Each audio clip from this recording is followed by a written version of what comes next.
aux couleurs de la Russie avec le grand festival russe, donc le 23e qui commence demain au Théâtre du Tourski avec en ouverture Marianne Sergent qui est donc notre invitée pendant toute cette émission.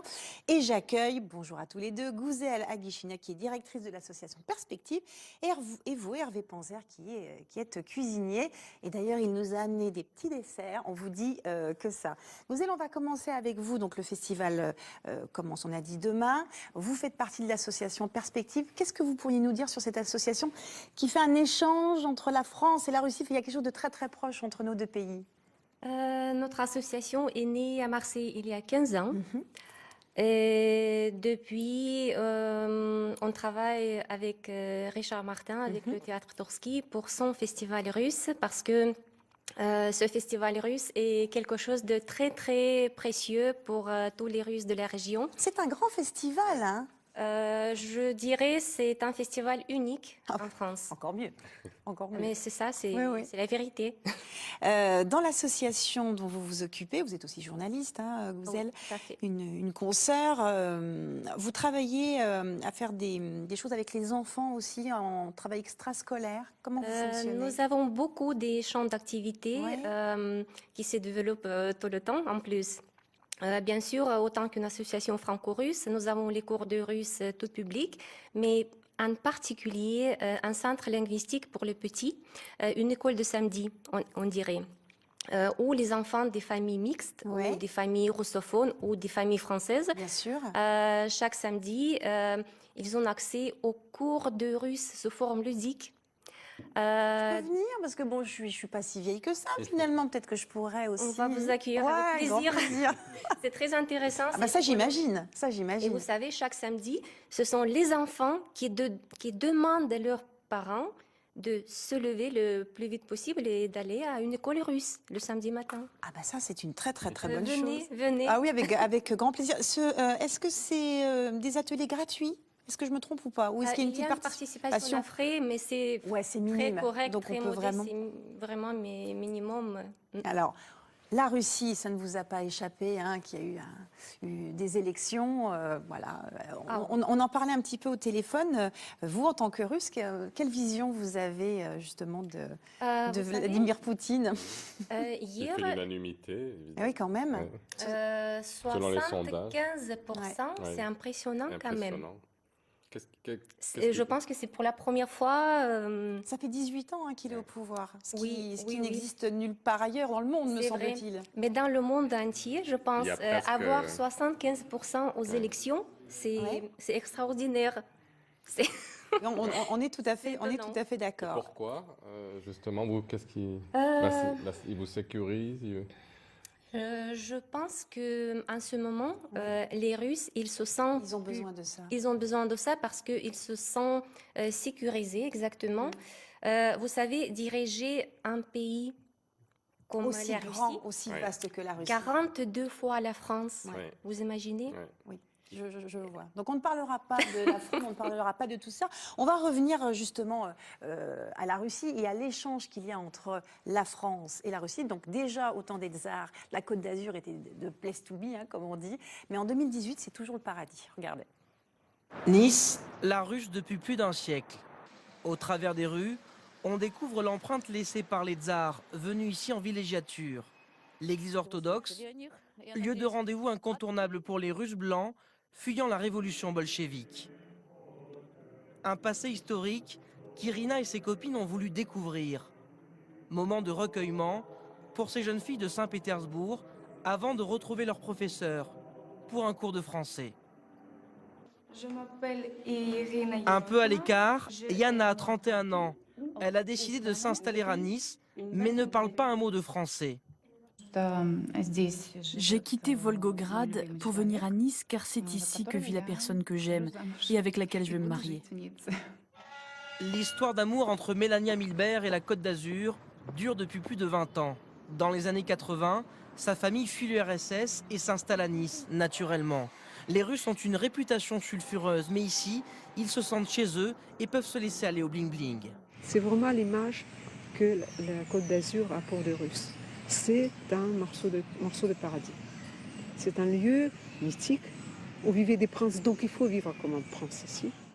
Au bout de la promenade des Anglais, l'aéroport de Nice accueille chaque jour une vingtaine de jets privés en provenance de Moscou ou de Saint-Pétersbourg. Les Russes ne sont pas prêts d'abandonner la Côte d'Azur. Maintenant, c'est tellement bien la Côte d'Azur, mais il y en a aussi beaucoup de Russes, même de Hongrois, parce que Hervé, vous êtes hongrois d'origine. Oui, hongrois et polonais. Et Oui. polonais, ça fait aussi un bon cocktail, hein, les Voilà, deux. c'est ça, c'est un cocktail. Alors vous êtes tombé dans la gastronomie russe très petit. Oui. À l'époque, c'était vos grands-parents qui avaient une épicerie à Marseille de produits typiquement russes. C'est ça, voilà, oui. Oui. C'est, disons, de l'Est en général, les Russes en particulier. Et puis ensuite, mon père et mon oncle, pendant une cinquantaine d'années, en fait, ont travaillé, ainsi que ma mère, d'ailleurs, il ne faut pas que je l'oublie. Bah oui, n'oubliez pas, vous allez faire tirer les oreilles. Je vais faire tirer les oreilles à la maison. Voilà, oui, donc ça c'est, voilà, pendant, disons, ils ont symbolisé, disons, la gastronomie russe pendant toutes Oui, ces années. c'était une référence à Marseille. Oui, hein. voilà, c'est ça, voilà, Billetterie, tout à fait. Alors, Et- cette gastronomie russe, alors là, vous nous avez amené des pâtisseries, même si vous préférez le fromage, Marianne, on va peut-être revenir quand même à... Un effort. Mais oui, voilà, on a pris des petites assiettes. Il y a une recette que tout le monde connaît et on va la dire correctement, c'est le bœuf stroganoff. Je l'ai bien dit, hein. Tout à fait, Pas tout go, bien dit. pas Ah, pas stro. go Et non, c'est la famille. Je veux juste rajouter Ah une oui. petite chose, en Ouais. fait, c'est que le bœuf stroganoff, en fait, stroganoff, c'était une grande famille donc russe. Oui. Et en fait, à l'époque, la tradition, c'était de donner le nom donc de la famille par rapport à la recette. Voilà, c'était simplement ce que je voulais dire. Alors, on voit les belles images de recettes là, qui sont en train d'entendre le du bœuf. Moi, j'étais très surprise. En fait, c'est riche comme plat. Oui, alors Non, parce qu'il termine avec de la crème, hein, c'est pour ça. oui, c'est vrai qu'il y a un peu de, oui, il y a un peu de crème, mais ce serait un peu réducteur que de dire que la cuisine russe ce n'est qu'une cuisine très riche justement en matière grasse. Il y a aussi des choses qui sont très digestes. Alors, des choses très digestes, comme par exemple la salade chouba. Oui. C'est digeste, ça. Oui, Ça oui, vous oui. fait rire, hein, que vous êtes... C'est digeste, la salade Non, vous trouvez pas? Beaucoup de mayonnaise. Ah, quand même. Oui, alors, mais on peut mettre un peu de Mais fromage moi, blanc. j'adore. Ah bah oui, Les j'imagine. Russes adorent cette salade, la salade d'olivier également. Mais moi, je pensais en fait au caviar de champignons, qui est une salade en fait avec des champignons Ouais. cuits, hachés, dans lesquels on additionne des herbes fraîches, du fromage blanc, donc c'est très digeste. Oui, ça hein. peut être très aérien. Bon, il y a le bortsch, bien évidemment, que tout le monde connaît. Vous connaissez un peu le bortsch? Bah c'est oui, une mais moi soupe. j'aime pas la betterave, alors le borsch Ah oui, sur c'est l'été. embêtant, ouais. On y vient un peu sur le tard, hein, la betterave, hein, malheureusement. Et puis il y a aussi, alors moi par contre, j'aimerais vraiment goûter ça, c'est les pelménis, c'est pelménis Les avec un pelménis, Y. tout à fait. Ouais, Gouzel, pareil, en train de dire ça c'est bon, ça c'est bon, ça c'est bon. Et puis on a ces petits desserts. Alors les pelménis, je ne l'ai pas dit, ce sont des ravioles de viande. Tout à fait. Viande de quoi d'ailleurs? Alors c'est des mélanges de viande, il y a plusieurs façons de faire, hein, mais généralement ce qui est consommé c'est les pelménis à la sibérienne, c'est un mélange de viande en fait, de porc, de bœuf, d'agneau, et puis c'est avec des, Ça y est, j'ai voilà, faim. des aromates. Ouais, non, c'est pas mal. Alors, Arrêtez. les desserts que vous nous avez apportés, Oui.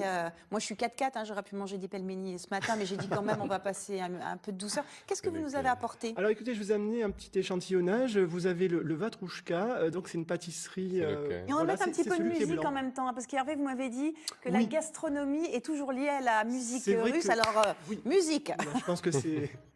voilà, c'est bien de... Voilà. Serre-nous, D'associer les deux. Allez, le Comme Vatrouchka, il est le là. cabaret russe au théâtre Toursky, justement. Oui. On associe la cuisine et la musique Ça, c'est bien ça. pendant le festival russe. Exactement. Voilà, donne-moi le morceau avec le petit trottoir. morceau, Voilà. là. Avec le Oui, trottoir, oui, c'est j'aime bien. autant, Donc, on oui. a un petit peu de garé. dessert fromage blanc sur... Oui, le vatrouchka. Et Ouais. donc c'est une spécialité à base de noix et de pavot. C'est pas mal ça. Merci, Voilà. monseigneur. Ah, je vais t'aider. Laissez-vous tenter. Hein, J'ai super envie de goûter. Allez, vas-y. Viens voir, hop. Après, j'en aurai plein la bouche, c'est pas grave. Alors qu'est-ce qu'il y a là-dedans? Qu'est-ce qu'il y a dans celui-là? Alors ça, c'est des noix et du pavot Je te laisse moulu, faire en fait. le service. C'est très traditionnel hein, dans la cuisine slave. Et puis aussi, chez donc, les Hongrois également, hein, qui apprécient beaucoup. Alors là, chez qui aussi. pavot, Hervé, hein, c'est ça? Oui, c'est ça. C'est du pavot moulu. C'est bon. Ah ben oui, c'est... Oh mon Dieu, c'est Ah trop non, trop bon. Alors, on va revenir quand même avec vous, vous êtes sur le festival. Donc, on a parlé de l'association Perspective. Dans le festival, vous disiez qu'il allait aussi avoir un accord presque mai et plaisir pendant le festival. Vous parlez de festival pour les enfants, Oui, pour tout les à fait. petits. Oui. Je suis très heureuse parce que cette année, Richard Martin, il a décidé d'intégrer le projet de notre association, ce festival pour les petits, dans le cadre de son festival russe Tourski. Et ce qui est génial, que pendant 6 ans, Richard, il offre son plateau aux enfants. Cette année, c'est 6e édition. Ce sont les centres linguistiques russes pour les petits, comme notre école à Marseille. Il vient à Marseille pour montrer leur talent. Le dimanche 8 avril au Théâtre Tourski. Et cette année, c'est 10 écoles de toute la France qui viennent à Marseille. De Nice, de Paris, de Lyon, de Strasbourg, Montpellier, Béziers. Et je trouve que c'est génial que juste après les plus grands théâtres russes qui viennent de Russie, ce sont les petits qui montrent leur talent sur ce plateau célèbre. Oui, alors effectivement, on va rappeler que pour ce festival, il y aura donc du théâtre, il y a donc ce festival pour les enfants. Et on va regarder un tout petit extrait parce qu'il y a aussi une qualité de cinéma. On a le meilleur du cinéma russe au festival du Tourski. On en regarde quelques secondes. Santé. В ней чувствовалась сила. Признание облегчит вашу участь. Участь?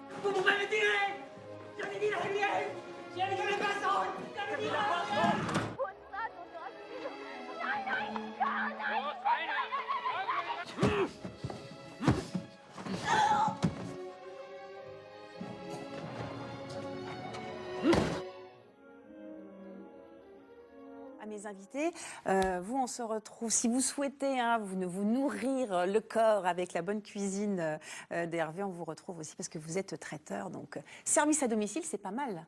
Moi, je pense que je vais organiser ça. Donc, merci pour ces petites dégustations.